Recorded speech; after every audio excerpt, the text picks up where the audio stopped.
Hi guys, welcome back. This is Alpha Omega Occasionally. On this occasion we're talking about vulnerability in Thailand, being vulnerable in Thailand. And the thing that makes you most vulnerable, you may be surprised to hear, is being married to a Thai woman. You're going to say, what do I mean by that? Well, you see, if you're single in Thailand, you're self-sufficient. You'll probably be on a retirement visa.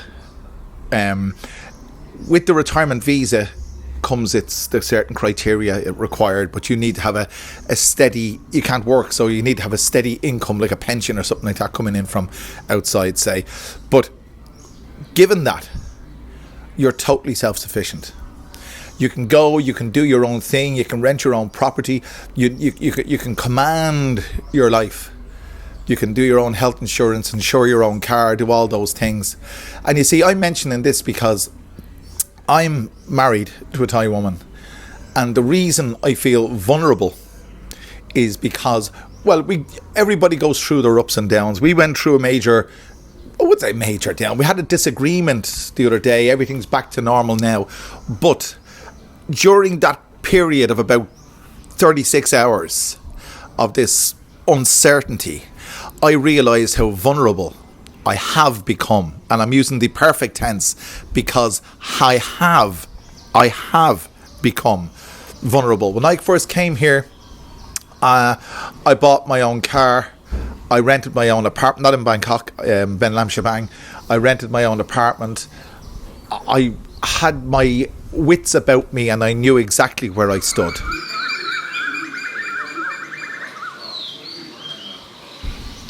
But see, when you get married, all that changes. Your visa is dependent on the fact that you maintain your marriage. And if you don't maintain it, in other words, if you get divorced, as far as you can correct me on this. I don't check statistics. As I said to you, it's from my own experience. But as best I know, you've got 7 days to leave the country. Except for the fact that if you have a Thai child, you can apply for a dependency visa in the event of if your marriage dissolves. But if you don't have a Thai child, your time in the kingdom is limited to 7 days thereafter. Your visa will be cancelled. And this is what I'm getting at. If you are married to a Thai woman, she has you over a barrel, and I mean that. Probably unintentionally, but when things go bad, unintentionally or not, it works to her advantage.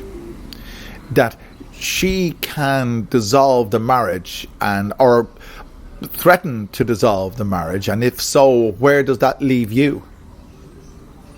It leaves you high and dry. You can't, well, not want to say you can't become, of course you can become a citizen of Thailand, but to meet the criteria required, you'd sooner see pigs fly, as far as I'm concerned. You can get your permanent residency, but one of the conditions of permanent residency is you need an income of 80,000 baht per month.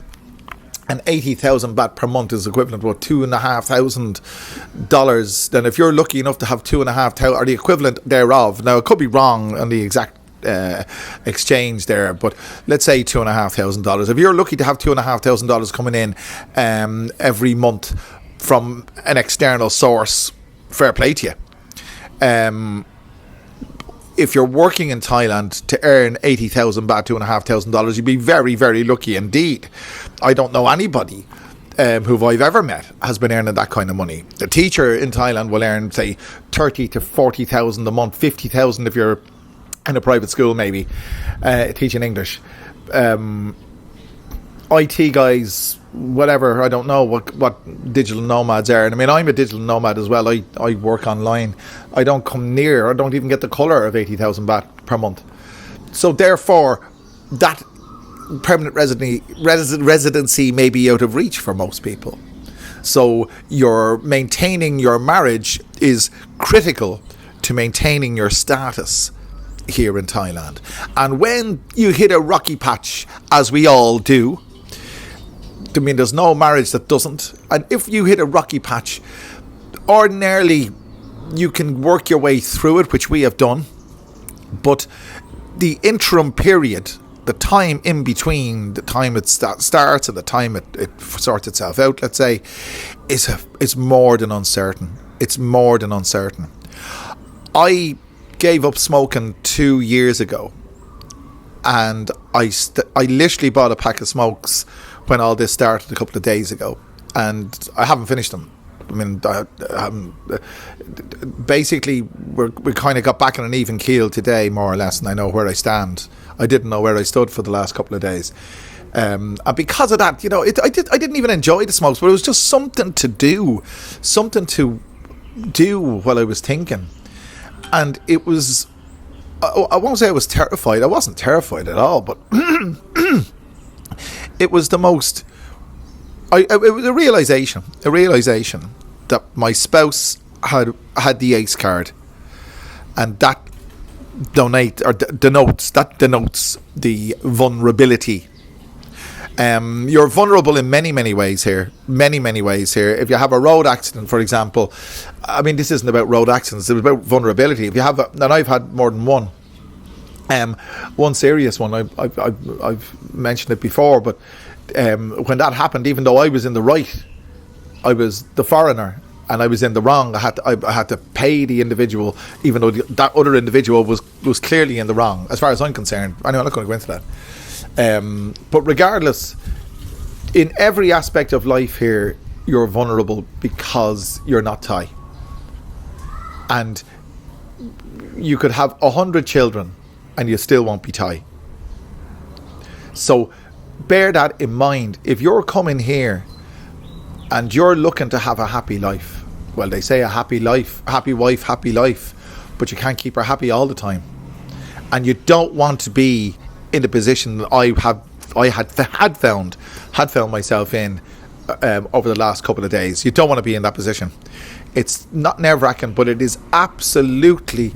You feel like you're in a swamp. You can't. There's no way you can pull yourself out because somebody else is holding the rope or the twig or whatever it is that's gonna pull you out. So if you want to be self-sufficient in Thailand, get yourself on a retirement visa or come over here as a digital nomad, but get yourself in a position where you're in control of your visa, and your actions will determine the extent of your visa, not the actions of somebody else. So therefore, you won't be vulnerable. I've come out the other side of this, and I must say everything's 100% now, but I've come out the other side of this feeling a lot more cautious about the way forward in terms of making sure that I know how to insure my car, for example. You see, I'm not saying that about women in general, but specifically, my wife does everything she possibly can for me. She's excellent. She's wonderful, and she insures the car. I pay, and she goes through the motions of insurance, and so much so that if I needed to insure my car, I wouldn't know where to reinsure. It's due up now in April, and if I was to do it myself, I'd have to start doing research. I'd first of all have to find out who my insurer is. I don't know, and that's my fault. But you see, when you leave it up to somebody else, you contribute to this vulnerability because you're leaving yourself wide open. If there's an issue, you don't know where to go to do the basic necessities to keep yourself going. There you go.